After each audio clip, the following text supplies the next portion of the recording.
আসসালামু আলাইকুম। আশা করি সবাই অনেক ভালো আছেন। আমিও আলহামদুলিল্লাহ ভালো আছি। আজ আপনাদেরকে ইফতারের কমন একটি খাবার রান্না করে দেখাবো। আর এটা হচ্ছে ছোলা ভুনা। এই ছোলা ভুনাটা আমি খুব সহজভাবে রান্না করেছি। অল্প মশলায় এই ছোলা ভুনাটা করেছি, তবে ছোলা ভুনাটা খেতে কিন্তু ভীষণ মজার হয়েছে। আমি যেভাবে করে রান্না করেছি সেমভাবে রান্না করলে আপনাদের ছোলা ভুনাটাও কিন্তু পারফেক্ট হবে। এই ছোলা ভুনাটা কিন্তু ইফতার ছাড়াও যে কোনো সময়ই আপনারা বিকেলের নাস্তায় বানিয়ে খেতে পারেন। চলুন তাহলে কথা না বাড়িয়ে রেসিপিটি শুরু করা যাক। মেজারমেন্ট কাপের 1 কাপ পরিমাণ ছোলা নিয়েছি, আর এই ছোলাগুলো সারা রাত ভিজিয়ে রেখেছিলাম। যত সময় নিয়ে ছোলাগুলো ভিজিয়ে রাখবেন, ছোলা সিদ্ধ হতে কিন্তু ততই কম সময় লাগবে। এখন এই ছোলাগুলো সিদ্ধ করে নিচ্ছি। একটা প্যানের মধ্যে আমি সব ছোলাগুলো দিয়ে দিলাম। আপনারা চাইলে কিন্তু প্রেসার কুকারেও এই ছোলাটা সিদ্ধ করে নিতে পারেন, তবে আজকে আমি প্রেসার কুকারে দেখাচ্ছি না। দিয়ে দিলাম 1 চা চামচ লবণ। ছোলা সিদ্ধ হওয়ার জন্য পরিমাণ মতো পানি দিয়ে দিচ্ছি, তবে পানিটা এমনভাবে দিতে হবে যাতে করে ছোলাগুলো ডুবে থাকে। ঢাকনা দিয়ে ঢেকে মিডিয়াম আঁচে ছোলাগুলো সিদ্ধ করে নিব।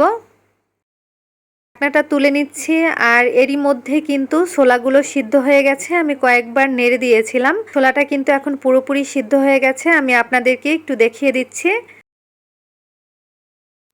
দেখুন কতটা নরম হয়েছে। ঠিক এভাবে করেই কিন্তু ছোলাগুলো সিদ্ধ করে নিতে হবে। এখন আমি এই ছোলার মধ্যে যে পানিটা রয়েছে সেই পানিটা ভালোভাবে ঝরিয়ে নিব। 3 টেবিল চামচ পরিমাণ দিয়ে দিলাম তেল, আর এই তেলটাতে আমি পেঁয়াজ বেরেস্তা করে নিয়েছিলাম।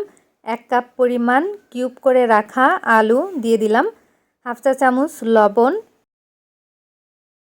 হাফ চা চামচ হলুদের গুঁড়া। এখন লবণ আর হলুদের গুঁড়াটা দিয়ে তেলের সাথে আলুটা কিছুক্ষণ ভেজে নিব। আলু ভেজে ছোলা ভুনা করলে সেই ছোলা ভুনার টেস্টটা ভালো আসে।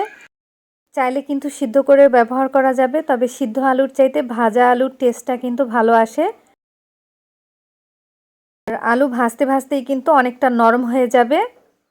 আলুগুলো কিছুক্ষণ সময় নিয়ে ভেজে নিলাম। আলুগুলো ভাজা হয়ে গেছে। এখন বাকি মশলা দিয়ে দিচ্ছি। 1 চা চামচ লাল মরিচের গুঁড়া, হাফ চা চামচ হলুদের গুঁড়া। হলুদের গুঁড়াটা কিন্তু আমি আগেও দিয়েছি। লবণ দিয়ে দিলাম 1 চা চামচ, লবণটাও পরিমাণ মতো দিয়েছি। আদা রসুন বাটা 1 টেবিল চামচ পরিমাণ। এখন এই মশলাটা আলুর সাথে একটু ভুনিয়ে নিব। আর এখানে আমি জিরার গুঁড়া দিয়েছিলাম 1 চা চামচ, সেটা স্কিপ হয়ে গেছে। আপনারা কিন্তু অবশ্যই জিরার গুঁড়াটা দিয়ে নেবেন। সামান্য পরিমাণ পানি দিয়ে দিলাম। এখন এই মশলাটা কিছুক্ষণ সময় নিয়ে ভুনিয়ে নিব, আর পানিটা পুরোপুরি শুকিয়ে নিব। আলুর পানিটা প্রায় শুকিয়ে গেছে। এবার আমি আলুগুলো একটু ভেঙে দিচ্ছি। আলু ভেঙে দেওয়া হয়ে গেলে আগে থেকে যে ছোলা সিদ্ধ করে পানি ঝরিয়ে রেখেছিলাম সেই ছোলাগুলো এই আলুর মধ্যে দিয়ে দিব। এর সাথে দিয়ে দিচ্ছি 1 চা চামচ পরিমাণ গরম মশলার গুঁড়া। এই গরম মশলার গুঁড়াটা কিন্তু অবশ্যই দেওয়ার চেষ্টা করবেন, কারণ এই গরম মশলার গুঁড়া দিলে ছোলা ভুনার টেস্টটা কিন্তু দ্বিগুণ বেড়ে যায়। এবার সব কিছু ভালোভাবে মিশিয়ে নিচ্ছি।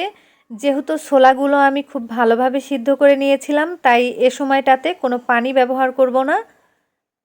কিছুক্ষণ মিডিয়াম আঁচে ভেজে নিব। এখন আগে থেকে যে পেঁয়াজ বেরেস্তা করে নিয়েছিলাম সেখান থেকে অল্প একটু পেঁয়াজ বেরেস্তা এই ছোলা ভুনার মধ্যে দিয়ে দিলাম, কারণ এটা যদি আমি শেষে দেই তাহলে ঘেরানটা ভালো আসে। তো ভালোভাবে নেড়েচেড়ে 2 মিনিটের মতো ভেজে নিব। মিডিয়াম আঁচে ভেজে নিতে হবে যাতে করে নিচে পোড়া না লাগে। আর এই ছোলা ভুনাটা করতে কিন্তু বেশি একটা ঝামেলা না, অল্প সময়ের মধ্যেই কিন্তু এই ছোলা ভুনাটা করে নিতে পারবেন। তো এখন কিন্তু প্রায় ছোলা ভুনাটা হয়ে গেছে। আমি এর থেকে আর বেশি জাল দিব না। এরকম ভাজা ভাজা করেই ছোলা ভুনাটা নামিয়ে নিব। ছোলা ভুনাটা কিন্তু হয়ে গেছে। আমি এবার চুলাটা বন্ধ করে দিচ্ছি, আর একটা বাটির মধ্যে ছোলা ভুনাটা নিয়ে নিব। তো আমি সবটুকু ছোলা ভুনা এই বাটির মধ্যে নিয়ে নিচ্ছি, আর কিভাবে করে এই ছোলা ভুনাটা মাখাবো সেটাও আপনাদেরকে দেখিয়ে দিব। সবটুকু ছোলা বেড়ে নেওয়া হয়ে গেছে। এখন আগে থেকে যে পেঁয়াজ বেরেস্তা করে নিয়েছিলাম সেই সবটুকু পেঁয়াজ বেরেস্তা দিয়ে দিলাম। অবশ্যই ছোলা মাখাতে এই পেঁয়াজ বেরেস্তাটা দেবেন। শসা কুচি দিয়ে দিচ্ছি। আমি এখানে যতটুকু পরিমাণ ছোলা মাখাবো সেই পরিমাণেই কিন্তু শসা কুচি দিয়ে দিলাম। সাথে দিচ্ছি একটা টমেটো কুচি, ধনিয়া পাতা কুচি, 1 টুকরো লেবুর রস, পেঁয়াজ বেরেস্তা, শসা কুচি, টমেটো কুচি, ধনিয়া পাতা কুচি আর শেষে দিয়ে দিলাম লেবুর রস। একটা চামচের সাহায্যে আমি সব কিছু ভালোভাবে মিশিয়ে নিচ্ছি। তবে এই কাজটা কিন্তু আপনারা হাত দিয়েও করে নিতে পারেন। এভাবে করে ছোলা মাখালে ছোলার টেস্টটা কিন্তু অনেক ভালো আসে। তো আশা করছি এবারের ইফতারে আপনারা এভাবে করে ছোলা মাখা বানাবেন। আশা করছি ভিডিওটি আপনাদের কাছে ভালো লেগেছে। ভালো লাগলে অবশ্যই বাসায় ট্রাই করবেন। আর কেমন হলো কমেন্ট করে জানাতে ভুলবেন না। আবারও হাজির হব নতুন কোনো রেসিপি নিয়ে। সবাই ভালো থাকবেন, সুস্থ থাকবেন। আল্লাহ হাফেজ।